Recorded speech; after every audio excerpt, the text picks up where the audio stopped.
আসসালামু আলাইকুম। 2018 সালে কল্লা কাটা বলে ঢাকা শহরে অনেকগুলো মানুষকে পাবলিক পিটিয়ে মেরে লাইছে। মোহাম্মদপুর চাঁদুদ্দান গেটে কল্লা কাটা বলে একটা ছেলেকে পিটিয়ে মেরা লাইছে। পরের দিন শুনে দিয়ে এই ছেলে রং মেস্তরি মোলা বহানোর দিন বাড়ি। কিন্তু কোথায় কল্লা কাটছে, কোন জায়গায় কাটছে, এটা কিন্তু বাস্তব প্রমাণ নাই। দক্ষিণ বাড্ডা একটা মহিলা স্কুল ছাত্রীকে নিয়ে যাওয়া ধরছে কল্লা কাটতে।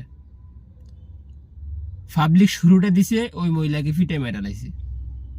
পরে দেখতেছি কি ওই মেয়ের মা না জানে কি যেন হয়। এই কথাগুলো বলার মানি হলো, সবাই বলে 17 বছর আওয়ামী লীগ শিবিরকে রক কাটা জঙ্গি সংগঠন বা বিভিন্ন উপাধি দিয়ে শিবিরের ছেলেদেরকে জ্যান্ত মানুষের চামড়া খেলে দিছেন।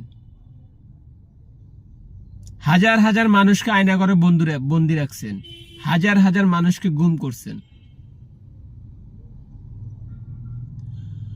আমি বাংলাদেশের মানুষের কাছে একটাই প্রশ্ন রাখলাম, শিবির কোথায় কল্লা কাটছে? শিবির কোথায় রক কাটছে? শিবির কোথায় নারীদেরকে দর্শন করছে?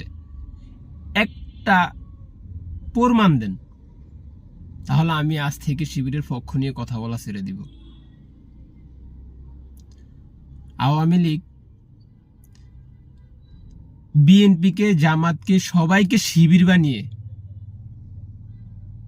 হত্যা করছেন, জেলে বসছেন, নির্যাতন করছেন। এগুলা কিন্তু মানুষও বুঝে গেছে, বুঝে এই স্বৈরাচার হাসিনাকে বাংলাদেশ থেকে বিতাড়িত করছেন। এখন আবার ওই বয়ান দিয়া যদি আপনারা বাংলাদেশে মাথা নাড়া দিয়ে উঠতে চান, তাহলে মানুষ আপনাদেরকে বলবো স্বৈরাচার। আপনারা আওয়ামী লীগের দোসর, আপনারা আওয়ামী লীগের পক্ষপাতিত্ব নিয়ে কথা বলতেছেন।